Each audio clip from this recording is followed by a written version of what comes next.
ஆட்சி அதிகாரத்திற்கு வந்த தாவேகாவுக்கு தார்மீக அடிப்படையில் ஜனநாயக ரீதியில் மக்கள் அளித்த அந்த தீர்ப்பை ஏற்று நாங்கள் ஆதரவு கொடுக்குறோம் அப்படிங்கிற மாதிரி தான் அவங்க சொன்னாங்க. ஸோ அந்த அடிப்படையில் அந்த நம்பிக்கை தீர்மானத்தில் வாக்களித்தனுடைய விளைவு 144 என்கிற ஒரு பெரும் எண்ணிக்கையில் ஆட்சி கட்சி நிலைத்து விட்டது. ஒரு பஞ்சாயத்து போர்டுக்கோ ஒன்றியத்துக்கோ அல்லது ஒரு காவல்துறை அலுவலகத்தோ தாசில்தார் ஆஃபீஸுக்கோ போனால் அங்கே சாதாரண காவலர்லேருந்து அலுவலக ஓயை கூட மதிச்சிருக்க மாட்டேன். ஆனால் இன்றைக்கு அமைச்சர்கள் வருகிற பொழுது எல்லாம் சல்யூட் அடித்து அது ஜனநாயகத்தில் ஒரு உச்சபட்சமான ஒரு வாய்ப்பு என்பது இதுதான் அப்படின்னு பார்க்கணும். தாவேகா நம்ம கூட்டணி சேருவோம், தாவேகா வெற்றி பெற்று வருகிற போது நமக்கு உரிய மரியாதை கிடைக்கும் அப்படிங்கிற மாதிரி.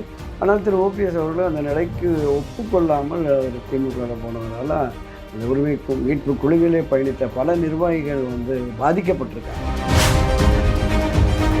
ஒட்டுமொத்தமாக 4.25 கோடி தான் பட்ஜெட்டே.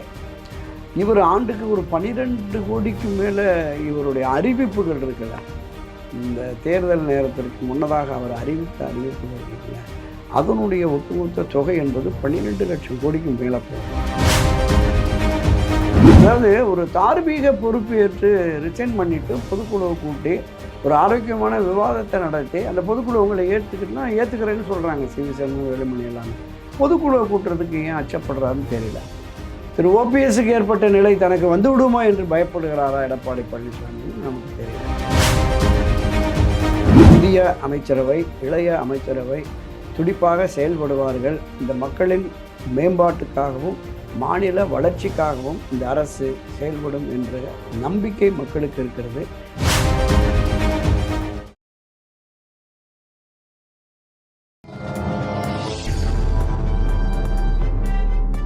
பத்திரிகை.com நேயர்களுக்கு இனிய வணக்கம். விறுவிறுப்பான அரசியல் சூழலில் நம்மோடு இணைந்திருப்பவர் மூத்த பத்திரிகையாளர், அரசியல் விமர்சகர் துரைக்கண்ணா அவர்கள். வணக்கம் ஐயா. வணக்கம் சோதரா, நலமா இருக்கீங்களா? நல்லா இருக்கேன். நீங்கள் நல்லா இருக்கீங்களா? நல்லா இருக்கேன்.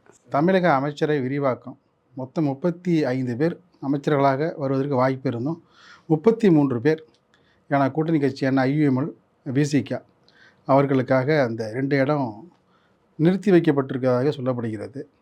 தமிழக அமைச்சரை விரிவாக்கம், புதிதாக பதவியேற்ற அமைச்சர்கள், சமூக நீதி முழுமையாக பயன்படுத்தப்பட்டிருக்கிறதா உங்கள் பார்வை? தமிழக வெற்றிக் கழகம் புதிதாக ஆட்சி அமைத்து ஒரு 10 பேர் முதலமைச்சர் உட்பட முதலாவதாக பதவியேற்றார்கள். இன்று மீண்டும் ஒரு 23 பேர் பதவியேற்று 33 பேர் கொண்ட அமைச்சரவையாக இருக்கிறது. இந்த புதிய அமைச்சரவை ஒரு இளைய அமைச்சரவையை நான் பார்க்குறேன். ஏன்னா பெரும்பாலுமே 30 வயதுக்கு மேல் ஒரு 50-55 வயசுக்குள்ளே இருக்கிறவங்க தான் நிறைய இடம் பெற்றிருக்கிறாங்க. பல புதுமுகங்கள் இருக்கிறது.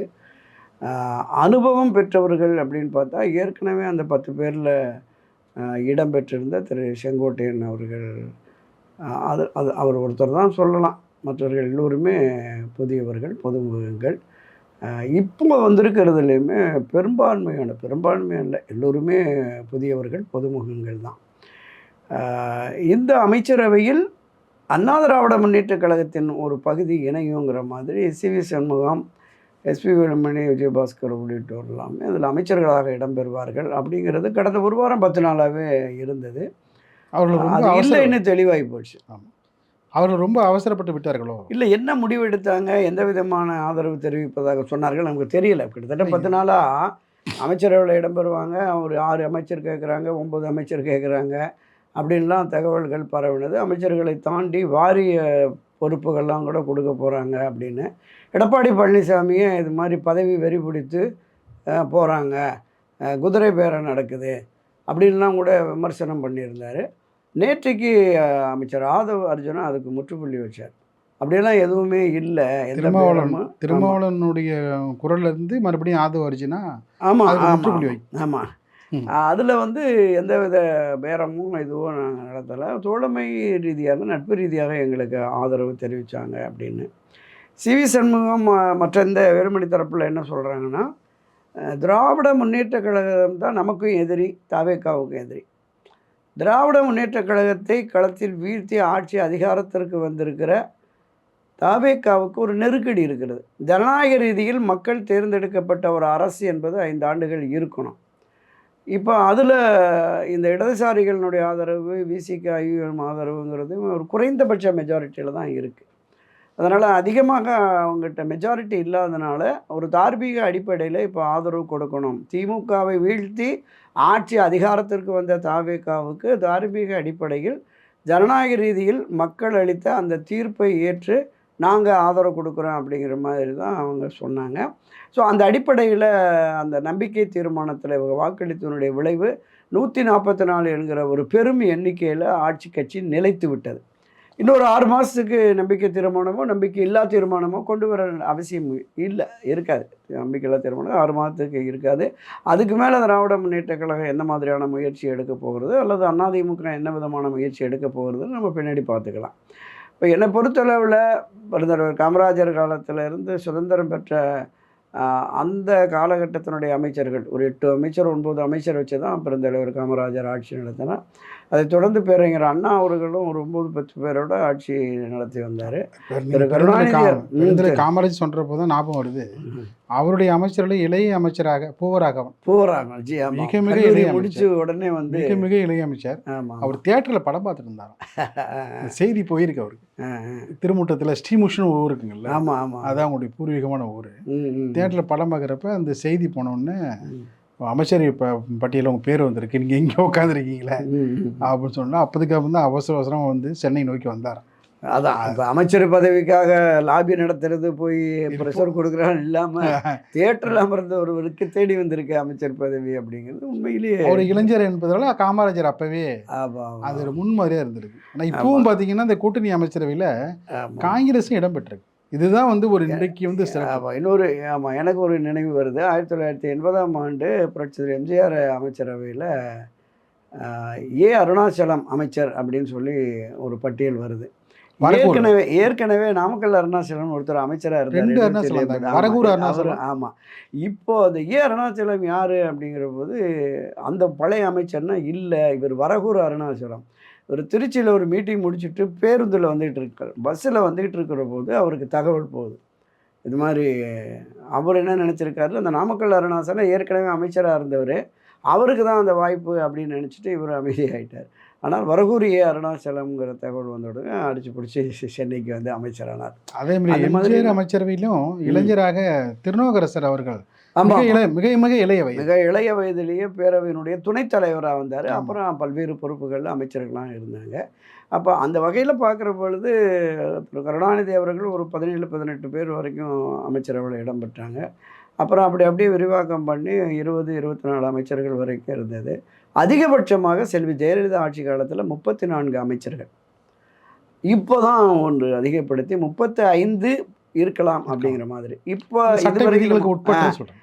ஆமாம், ஒட்டுமொத்த உறுப்பினர்களில் 15% அமைச்சர்களாக இடம்பெறலாம் அப்படிங்கிற இருக்கிறதுனால அந்த கருத்தின் அடிப்படையில் தான் இப்போதைக்கு 33 அமைச்சர்கள் விடுதலை சிறுத்தைகள் ஐயுஎம்களுக்கு அழைப்பு விடுத்திருக்கிறார்கள். ஸோ அவங்க 2 பேருமே அவங்க கட்சி தலைமை முடிவெடுத்து அறிவித்த உடனே இன்று மாலையோ அல்லது நாளையோ கூட அவங்க பதவி ஏற்கலாம். ஆக ஒட்டுமொத்தமாக அந்த 35 என்கிற எண்ணிக்கை நிறைவு பெற்று விட்டதால் நாம் அந்த எஸ்வி வேலுமணி சண்முகம் சிவி சண்முகம் குரூப்புக்கு இனிமேல் அமைச்சரவையில் இடம் இல்லை என்பது உறுதிப்படுத்தப்பட்டு விட்டது. இனி அவங்க கட்சியை வளர்க்குறதுக்கு அதிமுகவை ஒன்றிணைந்து மீண்டும் வெற்றி பாதைக்கு அழைத்து செல்வதற்கு அவங்க அடிக்கடி சொல்கிற மாதிரி பொதுக்குழுவை கூட்டி பொதுக்குழுவில் ஒரு ஆரோக்கியமான விவாதத்தை நடத்தி கட்சி தலைமை மாற்றம்னாலும் எடப்பாடி பழனிசாமி வந்து தார்மீக பொறுப்பெடுத்து அவர் ராஜினாமா செய்யணும் அப்படின்னு சொல்லிகிட்டு இருக்காங்க. அவர் ராஜினாமா செய்து கூட பொதுக்குழுவில் கூட்டி அவருக்கு ஆதரவு தான் எடுத்துக்கிட்டோம், நாங்கள் ஆதரவு தெரிவிக்கிறோம் அப்படிங்கிற மாதிரி சொல்லியிருக்காங்க.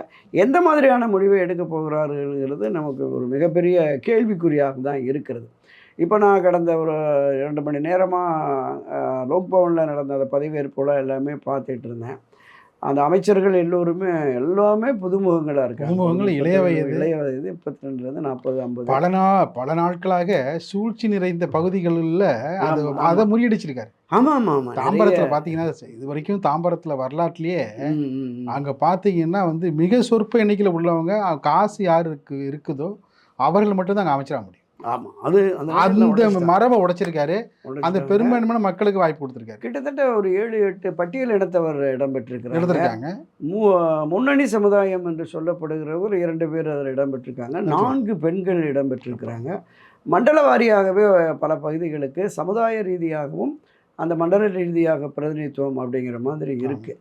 இவர்களில் பெரும்பாலானோர் விஜயனுடைய ரசிகர் மன்றத்தில், விஜயனுடைய மக்கள் இயக்கத்தில் பணியாற்றியவர்கள் தான் அப்படிங்கிற மாதிரி நம்ம பார்த்தோம். அவருடைய நெருங்கிய வட்டாரத்தில் பார்த்தோம்.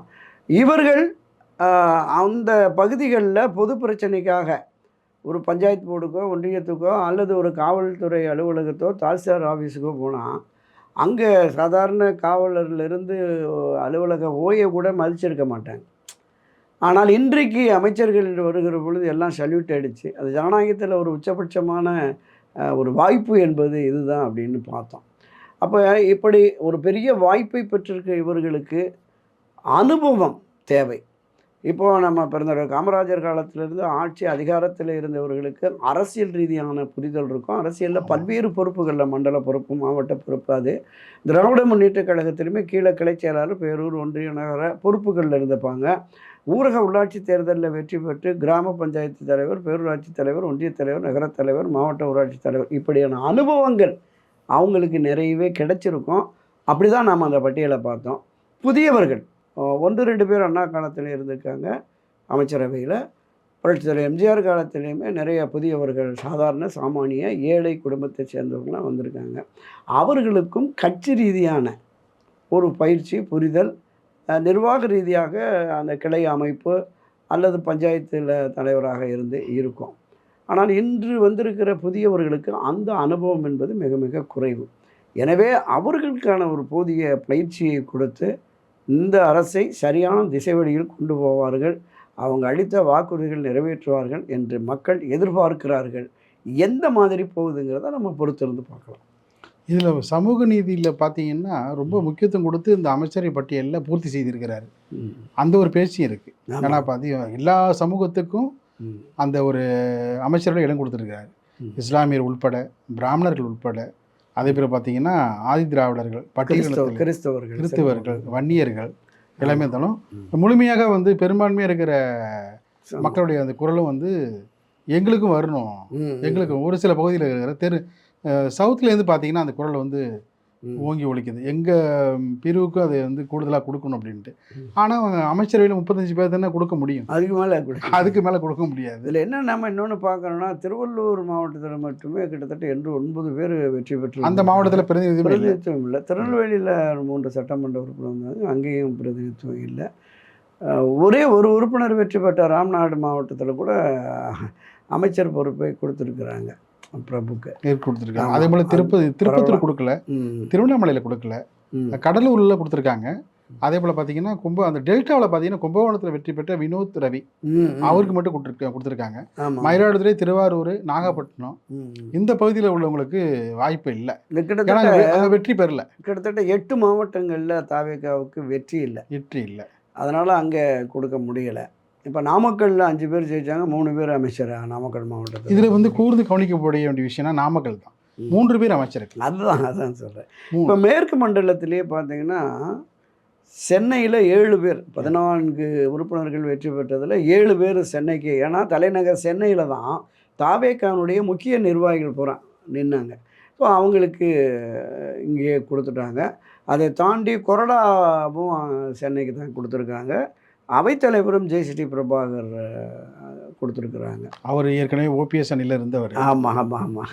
இன்னொரு ஓபிஎஸ் அணியில் இருந்த ரஞ்சித் குமார். ஆமாம், காஞ்சிபுரம் ரஞ்சித் குமார். அவர் தான் கடைசி கூட்டத்தில் உங்கள் காலில் கூட விழுகிறோம், இந்த உரிமை குழுவை கட்சியில் சேர்த்துங்கன்னு சொல்லிட்டு கஞ்சி மன்றாடினார். ரொம்ப உச்சபட்சமாக பேசினார். ஆமாம், எடப்பாடி பழனிசாமி காலில் விழுவது அப்படி சொன்னவருக்கு இடம் கொடுக்கல. உரிமை குழுவினுடைய நிலை வேறு மாதிரி போகுது.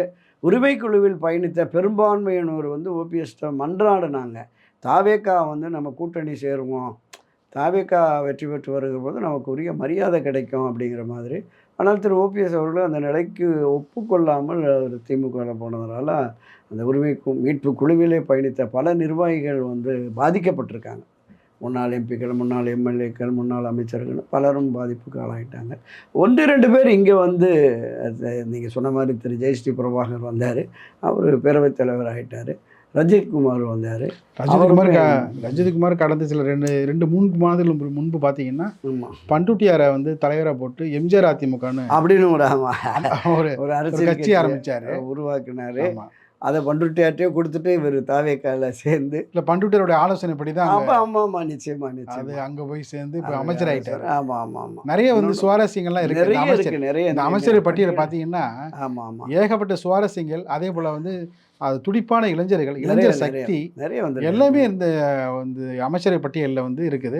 இந்த அமைச்சருடைய செயல்பாடு எப்படி இருக்கும் என்பதை பொறுத்திருந்து அதுதான் நான் சொல்கிறேன். ரொம்ப பார்த்தீங்கன்னா அது ரொம்ப ஏன்னா எம்ஜிஆர் காலத்தில் உள்ள அந்த அமைச்சரை பட்டியலில் இளைஞர்கள்லாம் இருப்பாங்க.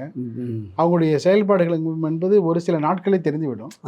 இவர்களுடைய செயல்பாடு எப்படி என்பதை வந்து பொறுத்திருந்து நிச்சயமா 91 ஜெயலலிதா முதன்முறையாக ஆட்சிக்கு வந்தபோது நிறைய பெண்கள், ஒரு 24 பெண்கள் இருந்தாங்க. இளைஞர்கள் நிறைய இளைஞர்கள் சுப்புரத்தினம் சொல்லுவார். ஆமா, இளைஞர் சுப்புரத்தினம், ஸ்ரீதரன், வால்பாரஸ், அதான் சொல்றேன். அவங்க ஆசைமணி புதியவர்கள் இருந்தபோது. ஆமா, அப்போ ஏற்கனவே அனுபவம் பெற்ற, சட்டப்பேரவையில் அனுபவம் பெற்ற மறைந்த கா சுப்பு, அவங்கள வச்சு கா சுப்பு தான் தலைமை கழகத்திலேயே எல்லா உறுப்பினர்களையும் வரவழைச்சு பயிற்சி கொடுப்பார், கிளாஸ் எடுப்பார். சட்டமன்றம்னா அங்கே எப்படி நடந்துக்கணும், நடைமுறைகள் எப்படி, பேரவையில் வந்து கேள்விகளை எப்படி தொடுக்கிறது, கேள்வி நேரத்தில் என்ன நடக்கும், 0 ஹவரில் என்ன நடக்கும், ஆமாம், பாயிண்ட் ஆஃப் ஆர்டர்னா என்ன, பாயிண்ட் ஆஃப் கிளாரிஃபிகேஷன்னா என்ன, ஒத்திவைப்பு தீர்மானம், அந்த கவனஈர்ப்பு தீர்மானத்தை எப்படி கொடுக்கணும், கேள்விகளை எப்படி கொடுக்கணும், அது இந்த விஷயத்தை போகிறான்னு சொல்லி அவை நடவடிக்கைகளில் நீங்கள் எப்படி பங்கேற்கணும் அப்படிங்கிற விஷயம் இல்லாமல் நிறைய கிளாஸ் எடுத்து. அதே மாதிரி இப்போ முதலமைச்சர் விஜய் உட்பட அமைச்சர்களுக்கும் அந்த கட்சியிலே பயணிக்கிற 108 எம்எல்ஏக்களுக்குமே பயிற்சி கொடுக்கணும். சரியான முறையான பயிற்சியை கொடுத்து அவர்களுக்கு இந்த புரிதல், ஒரு அமைச்சர் இலாக்கான்னு வந்ததுன்னா அந்த இலாக்காவில் எந்த விதமான அந்த நடைமுறைகள் இருக்கிறது, எவ்வளவு நிதி ஒதுக்கணும் ஒவ்வொருக்கு, அது எல்லாமே அவர்களுக்கு போட்ட அதிகாரிகள் அதை பார்த்துக்குவாங்க. ஒட்டுமொத்தமாக அதிகாரிகள் கையிலே போச்சுன்னா வேறு மாதிரி ஆகிடும். எனவே அரசியல் புரிதலோடு மக்களுக்கு வாக்குறுதி கொடுத்தோம், அந்த மக்களுக்கான வாக்குறுதிகளை நிறைவேற்றுவதற்கு நாம் சரியான பயிற்சியும் முயற்சியும் எடுத்து அதிகாரிகளை நம்ம கண்ட்ரோலில் வச்சு செய்யணும். வெறும் அதிகாரிகளில் சார் அது மரியாதை இப்படி தான் அப்படின்னு சொன்னால் அது சரியாக வந்துடாது. எனவே மூத்த ஓய்வு பெற்ற ஐஏஎஸ் ஐபிஎஸ் அதிகாரிகள், நேர்மையானவர்கள் பல பேர் இருந்திருக்காங்க. நான் கூட கேள்விப்பட்டேன், சகாயம், இந்த ரிட்டையர்டு ஐபிஎஸ் ரவி, இறையன்பு போன்றவர்கள்லாம் வராங்க. ஒரு குழு மாதிரி போட்டு அவங்க கடந்த திராவிட முன்னேற்ற கழக ஆட்சியில் ஒரு கிட்டத்தட்ட 28-30 குழு போட்டாங்க. அது ஒன்றும் பெரிய லெவலில் செயல்பாட்டுக்கு வந்த மாதிரி தெரியலை. இப்போது திரு விஜய் அவர்களுக்கு மிகப்பெரிய சவால் இந்த இது என்னென்னா, ஒட்டுமொத்தமாக 4.5 கோடி தான் பட்ஜெட்டே. இவர் ஆண்டுக்கு ஒரு 12 கோடிக்கு மேலே இவருடைய அறிவிப்புகள் இருக்குல்ல, இந்த தேர்தல் நேரத்திற்கு முன்னதாக அவர் அறிவித்த அறிவிப்புகள் இருக்குல்ல, அதனுடைய ஒட்டுமொத்த தொகை என்பது 12 லட்சம் கோடிக்கு மேலே போகும். அப்போ இந்த பட்ஜெட்லேயே இந்த அறிவிப்பில் ஏதாவது 1-2 அவர் செய்தாகணும். பட்ஜெட்டு கஜானா காலி தொடச்சி எடுத்துகிட்டு போயிட்டாங்க அப்படிங்கிற மாதிரி சொல்லி மக்கள் ஏற்றுக்க மாட்டாங்க. தான் சொல்கிறேன், வெள்ளை அறிக்கை, இந்த வெள்ளை அறிக்கையை நான் கொடுக்குறேன் நிதி நிலைமை அப்படின்னு எல்லா அரசாங்கமும் அப்படி தான் சொல்லும். வந்த உடனே கஜானா காலி, நாங்கள் அடுத்தடுத்து பார்ப்போம் அப்படின்னு சொல்லிட்டு இந்த நிதி மேலாண்மையை பெருக்குவதற்கு ஒரு பெரிய குழு போட்டு தான் திட்டமிடுதல் சரியானதாக வரணும். இன்னொன்று, இந்த மணல் கொள்ளை, இந்த கனிம வள கொள்ளை இதெல்லாம் தடுத்து டாஸ்மாகில் இல்லீகல் பார் போட்டுறது, பல விஷயங்கள் போகுது. ஏற்கனவே நிதியமைச்சராக இருந்த பழனிவேல் தியாகராஜன் ஒரு முறை ஆரம்பத்திலே சொன்னார், இந்த அரசுக்கு வர்றதை விட 1 மடங்கு 2 மடங்கு வெளியில் போகுது அப்படின்னு சொன்னார். அப்போவே அவர் 6 மாதத்துலேயே சொன்னார், கிட்டத்தட்ட 30,000 கோடி ரூபா வரைக்கும் சேர்த்ததாக தகவல்கள் கிடைக்குது. இதுக்கெல்லாம் எப்படி கணக்கு வழக்கு வைக்க போகிறாங்கன்னு ஒரு ஆடியோ ரிலீஸ் ஆச்சுல, அதனால தான் ஃபைனான்ஸ் மினிஸ்டர் எடுத்து அவர் ஐடி மினிஸ்டராக போட்டாங்க. அப்போ அந்த நிலைப்பாடு எங்கே போச்சோ 2 மடங்கு 3 மடங்கு அதை அரசு பக்கம் திருப்பினாலே ஓரளவுக்கு இவர் அறிவித்த திட்டங்களை ஒரு ஆண்டுக்கு 1 லட்சம் கோடியாவது வந்துச்சுன்னா அதை வச்சு கொஞ்சம் கொஞ்சமாக இந்த விஷயத்தை பண்ணலாம். மக்கள் பெரும்பாலும் பெண்கள்கிட்ட ஒரு பெரிய எதிர்பார்ப்பு இருக்கும். அவர் 1000 ரூபா கொடுத்தாரு உரிமை தொகை, 2000 ரூபா தர்றேன்னாரு. நம்ம எடப்பாடி பழனிசாமியும் அவரும் 2000 ரூபா தர்றேன்னாரு. இவர் 2500 ரூபான்னு முதலமைச்சர் மாண்புமிகு ஜோசப் விஜய் அவர்கள் அறிவிச்சிருந்தார். அதை எதிர்பார்க்குறாங்க. அப்போ முதல் பட்ஜெட் கூட்டம், இந்த ஆண்டுக்கான பட்ஜெட் கூட்டத்தொடரின் போது அது மாதிரியான அறிவிப்புகளை அவர் வெளியிட்டார்னாலே மக்கள் மத்தியில் ஒரு ஈர்ப்பு இருக்கும். ஒரு புதிய அமைச்சரவை, இளைய அமைச்சரவை துடிப்பாக செயல்படுவார்கள். இந்த மக்களின் மேம்பாட்டுக்காகவும் மாநில வளர்ச்சிக்காகவும் இந்த அரசு செயல்படும் என்ற நம்பிக்கை மக்களுக்கு இருக்கிறது. இந்த நம்பிக்கையை காப்பாற்றுகிற வகையில் எப்படி செயல்பட போகிறார்கள் அப்படின்னு பார்க்கலாம். ஏன்னா திமுகவும் அதிமுகவும் கண்கொத்தி பாம்பாக பார்த்துக்கிட்டு இருப்பாங்க. 6 மாதத்திற்கு நம்பிக்கையில்லா தீர்மானம் கொண்டு வர முடியாது. 6 மாதம் கழித்து நம்பிக்கையில்லா தீர்மானம் கொண்டு வருகிற பொழுது ஒரு பெரிய நெருக்கடி உருவாகும். இங்கேயும் 100க்கு மேலே எதிர்க்கட்சி இருக்கிறாங்க. அங்கே இருக்கிறவருடைய நிலைப்பாடும் இடதுசாரிகள் அவங்க தொடக்கத்தில் என்ன சொன்னாங்கன்னா, திராவிட முன்னேற்றக் கழகத்தின் கூட்டணியில் தான் நாங்கள் தொடர்கிறோம். ஒரு ஜனநாயக ரீதியில் மதசார்பற்ற ஒரு அரசை மக்கள் தேர்ந்தெடுத்திருக்கிறார்கள். இது இந்த புறக்கடை வழியாக பாரதிய ஜனதா கட்சி ஆளுநர் ஆட்சியை கொண்டு விடக்கூடாது என்பதற்காக நாங்கள் நிபந்தனையற்ற ஆதரவை வெளியிலிருந்து ஆதரிக்கிறோம் அப்படின்னு சொல்லிட்டு இடதுசாரிகள் சொல்லிட்டாங்க. பொதுவாக இடதுசாரிகள் அவர்கள் அமைச்சரவை அமைப்பாங்க, மற்ற அமைச்சரவையில் இடம்பெற்றதா தெரியல, இடம்பெற மாட்டார்கள். அதை அவங்க உறுதியாக சொல்லிட்டாங்க. ஐயுஎம்எல் விசிகாவுக்கு அழைப்பு விடுத்து அவங்க போகிறதா இருக்குது. அப்போ அந்த விசிகா 2, ஐயுஎம்எல் 2, 4 அந்த இடதுசாரிகள் திடீர்னு வெளியில் போயிட்டாங்கன்னா 4 குறைஞ்சிருச்சுன்னா சிக்கல் தான். அதனால தான் இந்த நம்பிக்கை தீர்மானத்துக்கு அதிமுகவில் ஒரு பகுதியை கொண்டு போய் சக்ஸஸ்ஃபுல்லாக முடிச்சுட்டாங்க. இப்போ இவங்க தரப்புலேருந்து எப்படி, ஏன்னா அமைச்சரவை கிடைக்கும், அமைச்சர் பொறுப்பு ஏற்கலாம் என்கிற எண்ணத்தோடு உணர்வோடு திரு வேலுமணி சிவி சண்முகம் அணியினர் வரலாம். அந்த 25 பேர் வந்திருக்கலாம்.